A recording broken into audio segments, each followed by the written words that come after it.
Good to go? Right. Okay. 3, 2, 1. Go ahead. So can you tell us, what is your name and how old are you? My name is Sam Meredith, and I'm 28 years old. My name is Nathan Hayward, and I'm 22 years old. Yeah, my name is Chris Tinkstad. I'm 31 years old. My name's Libby, and I am 17 years old, almost 18 in like 2 months. When I think of the word millennial, you do hear it a little bit more often these days. I remember watching Survivor, and they've had the millennials and the Gen Xers on there. It is quite interesting to see them kind of broken down into chunks. I guess, call myself a millennial because that's my age category, but I'm not sure if I really fit into that category of a millennial. Would I consider myself a millennial?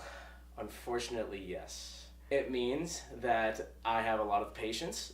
It also means that I don't work hard and that I get everything handed to me. I think they're stereotyped in a lot of negative ways often, and I wouldn't necessarily agree with those negative stereotypes. I think it's a stereotype. I think there are some things that are true about that. Not working hard. Yeah, I can see that being somewhat true. Well, and I've heard it said that some millennials, they don't like to work, but millennials back would say there's no jobs, there's no place to work. Yeah, true. I think people have had to be more creative in their looking for jobs. It has been harder, I think, for them to find jobs. We were part of the generation where I think things were kind of handed to us on a silver platter. I think things were very painted out for us. Most important thing in the world. Probably living in a way that represents Jesus, first to my family, to my kids, and in that environment that I think at the end of my life, if I didn't try to do that well, that was probably what I would look back on and want to change. So Christianity is one of the most important things to me. But that's a stereotypical answer, so I'm trying to think of something else too. Definitely family's up there, and friends. I've been going to church since I was quite small, probably like 6 or 7. it's about 31 and a half years. Kind of grew up in it. Yeah. My whole life I was dedicated here even. Like baby dedication. I have been in part of Emmanuel. I've been a Christian since I came to Emmanuel. This is my home church where I dedicated my life to Jesus. And it has been just over 7 years. I get most of my news from Facebook, from what my friends say on Facebook, or I get it from the Comedy Network, because it makes it more interesting to watch. Quite honestly, I usually find a lot of my news from my husband. Probably just whatever social media and whatever's important enough that I hear from friends or family or people that I interact with. The purpose of the church, I believe, is to represent God's kingdom. Sometimes that looks like it's structured, an institution, building, organization, but I think that the church in our calling is to imitate Christ. The gathering of Christians, you need that community to teach you, to build you up, to worship with, to learn from. You just need that community. If I could paint a picture, I would draw a little house with many, many people in it and lots of food. My favorite thing about church is just community. I like to fellowship with other believers, whether or not we agree on every single point in the Bible or what kind of music should be listened to or what people should be wearing on stage. I think it's important to have community, multi-generational community.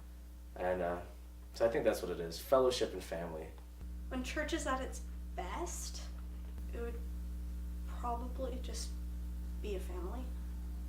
Probably the most frustrating thing about church is that people are never going to agree on everything, and that's okay. But I think the frustrating part is when people make that too much of a problem to be in fellowship and be in community with each other. If I'm honest, I think the biggest issue that personally that I've run into just being at Emmanuel is it's kind of ironic because fellowship is what I see the church as being, but there have been times where I've been having a bad week, let's say, and I'll walk in just hoping to talk to somebody, but everyone kind of seems to be doing their own thing, and I'm guilty of that as well, though. So My own lack of involvement at certain times. How do I reach out to others? How do I use my gifts and talents? And I hear a lot of things from my dad, and he's very passionate about his shelter program. Well, not his, but yeah. It frustrates me too. Like, there just needs to be more love within the community for everyone else. I mean, I think the church does address a lot of issues. I'm super proud of Emmanuel and the way that they've addressed the issue of homelessness in the Okanagan. if I had to start a church from scratch, I think the way I would run it would be, especially if starting a church from scratch, I think I'd want to meet somewhere outside, helping each other out with things. I think bringing our burdens is super important. It would be a group of people working for everyone else. There's one thing the church could do for my generation, especially for people who aren't Christians, even for people who are. I think engaging us in the things we're interested in, the things that we're passionate about, it helps my generation know that the church is still relevant. It helps my generation know that the church's opinion matters. I think maybe that we need to read scripture through the lens of Jesus and not such a black and white perspective. Effort is necessary when dealing with the younger spectrum. Like, there needs to be that push and asking questions. Like, we don't open up easily. We don't, burst ever, and we're in an awkward stage of, acne. But, yeah, patience. I would say just have an open mind. I would say try to not be so black and white.